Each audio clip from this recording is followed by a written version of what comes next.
Iran ने Israel पर ballistic मिसाइलें दाग दी है। हर मिसाइल में 20 क्लस्टर बम थे। तो बहरीन की सरकारी तेल रिफाइनरी पर यह हमला किया गया है। बड़ी खबर आपको बता रहे हैं, अमेरिका, इजराइल और ईरान जंग का आज 7वां दिन है। ईरान ने इजराइल पर कई बैलिस्टिक मिसाइलें दागी हैं।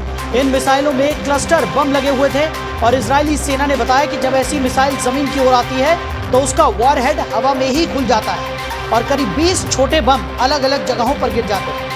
हर बम में लगभग 2.5 किलो विस्फोटक होता है और ये करीब 8 किलोमीटर तक के इलाके में फैल सकते हैं। ये छोटे बम सीधे जमीन पर गिरते हैं और टकराते ही फट जाते हैं। इससे एक बड़े इलाके को खतरा हो सकता है। हालांकि हर छोटे बम का धमाका सामान्य बैलिस्टिक मिसाइल जितना ताकतवर नहीं होता। ये साफ नहीं है कि ईरान ने ऐसी कुल कितनी मिसाइलें चलाई है, क्योंकि कई मिसाइलों को इजराइल के एयर डिफेंस सिस्टम ने रास्ते में ही गिरा दिया था।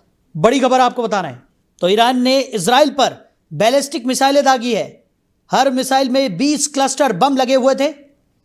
बहरीन की सरकारी तेल रिफाइनरी पर यह हमला किया गया है। युद्ध की स्थिति और ज्यादा भयावह होती हुई दिखाई पड़ रही है। तो बहरीन की सरकारी तेल रिफाइनरी पर हमला हुआ है। ईरान ने इजराइल पर बैलिस्टिक मिसाइलें दागी हैं। तो आपको बता दें कि हर मिसाइल में 20 क्लस्टर बम लगे हुए थे। बहरीन की सरकारी तेल रिफाइनरी पर यह हमला किया गया। हालांकि अभी इस बात की पुष्टि नहीं हुई कि ईरान ने कितनी बैलिस्टिक मिसाइलें दागी थी, क्योंकि कई मिसाइलों को इजराइल के एयर डिफेंस सिस्टम ने पहले ही ढेर कर दिया।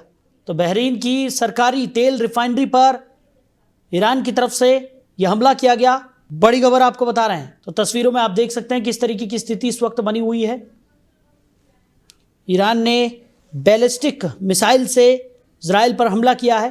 बहरीन की सरकारी तेल रिफाइनरी पर यह हमला किया गया। हर मिसाइल में 20 क्लस्टर बम लगे हुए थे। तो बड़ी खबर आपको बता रहे हैं। खबर पर ज्यादा जानकारी के साथ अमित तिवारी जी हमारे साथ जुड़ गए हैं। राजनीतिक विश्लेषक है, साथ ही साथ विदेश मामलों की भी अच्छी खासी समझ रखते हैं। अमित जी, जिस तरीके की स्थिति इस वक्त देखने को मिल रही है, ईरान ने इजराइल पर बैलिस्टिक मिसाइलें दागी है।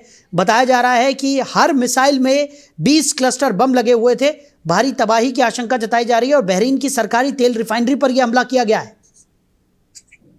अब देखिए क्या कर सकते हैं इसके बारे में। वो आपने सुना है, तो वो पुरानी बात साबित हो रही कि जब मालिक नहीं होता है तो नाविक डूब जाते हैं। तो यही कहानी ईरान की हो रखी। उसने कहाँ बम मारना है, कहाँ क्या करना, उसको पता नहीं है। वो इजराइल के ऊपर तो अटैक नहीं कर रहा। जैसे मैंने पहले ही कहा था कि एक बात मान के रखिए कि आने वाले 2 से 3 सालों के अंदर यूएस जो है उसको इंडियन ओशन से जाना होगा। इंडियन ओशन और अरेबियन सी जिसको हम मानते हैं, तो पश्चिम एशिया से यूएस की मिलिट्री बेस जो है उसको सारा हटाया जाएगा। उसी के तहत ये सारा काम हो रहा है। तो उसमें ईरान जो है उनके पास कोई लीडरशिप तो है नहीं। अब लीडरशिप है नहीं तो जहां मर्जी वो अटैक किए जा रहे हैं, उनको खाली अटैक करना है बस, और कुछ नहीं है। लेकिन जिस तरीके की स्थिति इस वक्त बनी हुई है अमित जी, क्योंकि ईरान की तरफ से लगातार मिसाइल हमले किए जा रहे हैं, जैसे कि आप कह रहे हैं कि नेतृत्व की कमी तो यहाँ पर है, लेकिन उसके बावजूद जिस तरीके की स्थिति है वो काफ़ी भयावह देखने को मिल रही है। और इस तरीके से कहते हैं ना कि बौखलाए हुए हमले कई बार बहुत ज़्यादा नुकसान भी यहाँ पर कर जाते हैं। नहीं, देखिए वो हमले जो हो रहे हैं वो तो निश्चित तौर पे, जैसे मैंने कहा कि ईरान का एक ही मकसद है कि उसको वेस्ट एशिया से अमेरिका को बाहर निकालना है। तो उसके जहां जहां एयर बेस है उस पे हमला किया जाएगा। अभी आपने कुछ दिन पहले सुना होगा कि सऊदी का और पाकिस्तान का पैक्ट हुआ था, एक दूसरे के ऊपर हमला माना जाएगा। क्या किसी ने कोई रिटेलिएशन दिया क्या? सऊदी के ऊपर इतने मिसाइल चल गई, उनकी रिफाइनरी पे अटैक हो गया, बहरीन की रिफाइनरी पे अटैक हो रहा है। तो ऐसा चलेगा, ये आने वाले 1 हफ्ते तक ऐसे ही रहेगा। बाद में देखिएगा कि आपस में सेटलमेंट हो जाएगा और ईरान के जो शाह है उनकी वापसी हो जाएगी। यानी अभी माना जा सकता है कि कुछ हफ्तों के लिए ऐसे ही तबाही मचाई जाएगी। ऐसा तो नहीं होता ना कि जो स्क्रिप्ट है उस हिसाब से चल रहा है तो लोगों को लगे। वो फाइनल वर्डिक्ट यही आएगा कि आने वाले समय में यूएस जो है वो पूरी तरीके से पश्चिम एशिया से बाहर चला जाएगा और आने वाले लॉन्ग टर्म में इंडिया, यूएई, इजराइल और ईरान जो है ये मिलके पूरे वेस्ट एशिया का जो रीजन है उसको कंट्रोल करेंगे।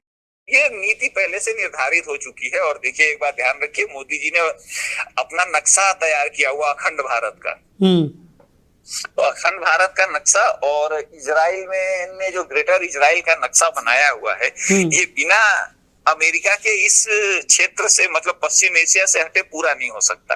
तो ये दोनों लोगों का कॉमन ऑब्जेक्टिव है। इसीलिए मोदी जी ने कहा था जम्मू टू जेरूसलम, 2 रिलीजन वहां से भी आए हैं,